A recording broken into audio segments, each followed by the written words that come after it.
Hey guys, it's Eternize. In this video we'll be talking about sidechaining. So sidechaining has become a really big part of the modern sound design and mixing in general in electronic music. And it really makes a ton of sense, right, to use this effect to make space between musical elements. If maximum loudness and clarity is what you're aiming for when mixing, sidechaining is a must. So in this video we'll be talking about 3 different ways of sidechaining, one more complex than the other, and they all have their pros and cons. So without further ado, let's jump into it. First off, I want to show you the audio clip that we'll be working with today, and this is without any sidechaining.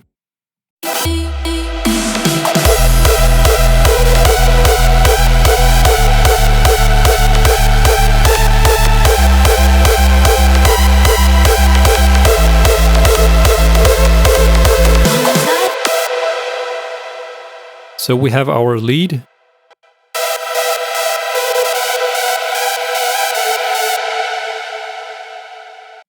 And we have our kick.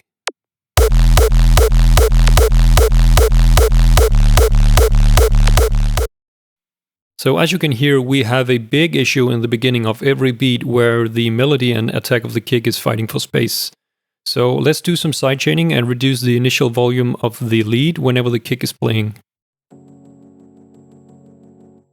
The first example I want to show you is simply using a compressor to sidechain the lead to the kick. This can be any compressor with a sidechain feature on it, but for this demonstration we're going to use the Pro C2 because it has a very nice visual display as well. So now I'm going to route my entire lead to a separate bus. In this case it will be bus 3, and we'll call this the sidechain bus. And on this bus I'm going to load up my Pro C2 as an effect.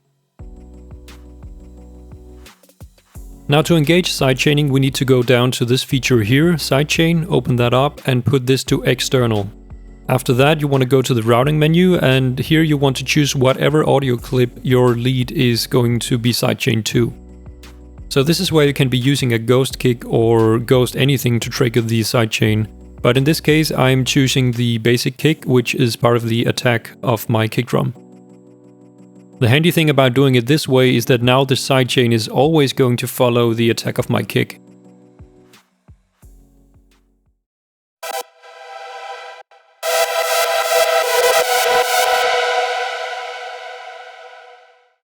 So when using a compressor to sidechain, we want to put the attack to the lowest possible setting to make sure that the audio is docking as soon as the kick comes in. Other than that, the release is going to determine how long the docking will be, and threshold and ratio will determine how much docking is going to occur. Also, you can adjust the hold option if you want to extend the period of maximum docking. And then you want to turn off the auto gain. So with this in mind, let's play the clip and find some appropriate settings.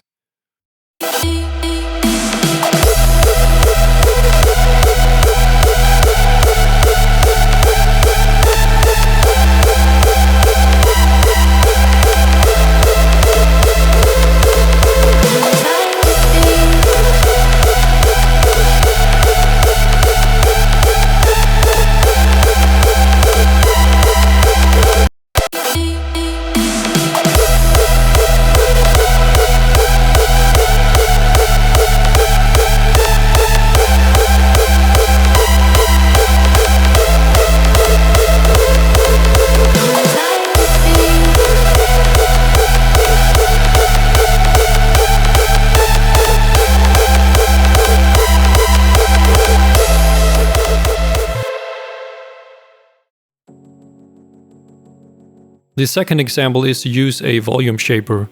With this you can get a little more surgical and be 100% in control of what the shape of your sidechain is going to look like. Let's say you would want your docking to be something crazy like this. A compressor would not be able to handle that. So just like before, we want to open up a volume shaper in bus 3, which was our sidechain bus. And the settings here are going to be pretty self-explanatory. You can get a good starting point from one of the presets. Then usually I find myself using between 30 and 60% of the mix when using a volume shaper on the lead bus. Let's have a listen to it.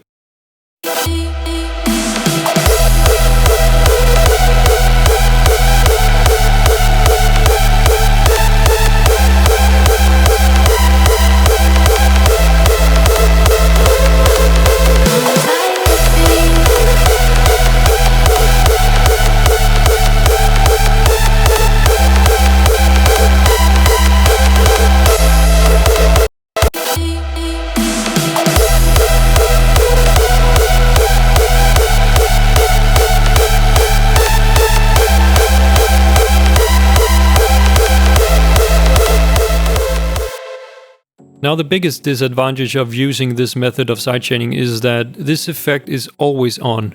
So you will have to manually automate the mix knob in order to engage and disengage the effect. Another disadvantage is when using irregular kick patterns. So the effect of the volume shaper will always duck the volume on the beat. And so if you have kicks playing off the beat, for example for kick rolls, this will interfere with your lead unless you manually automate volume ducking afterwards, which of course is a tedious process. The third example is going to be a little more complex and comes with some routing. So basically we'll be using the same volume shaper, but this time we're going to avoid the disadvantages that we just had in the second example. These next steps are going to depend on your DAW, but I'll show you how to get this set up in Logic. So to start the routing process, we need to open up a new software instrument track, and then you want to insert the volume shaper as the instrument. Inside the volume shaper you will want to change some settings. So first off we want to activate the MIDI trigger, and then we want to set the LFO to 1 shot and put this on beat.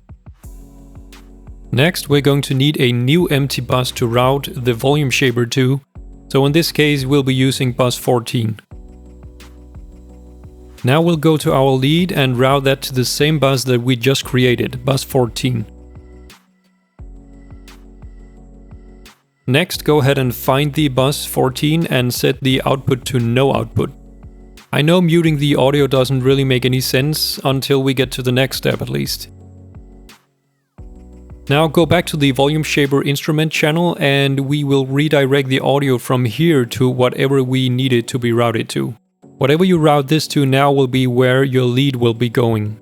The way I like to think of this is that you direct your lead into an empty channel, but then use the volume shaper as an instrument to pick up on it and send the signal on with the ducking applied. All we need to do now is to tell the volume shaper when we want the audio to duck. So we're going to create a new MIDI clip and simply draw in the notes on every beat or wherever you need it to be. An important note here is that the ducking will only be triggered by notes on C, so make sure that you only draw on C notes. Let's have a listen to it.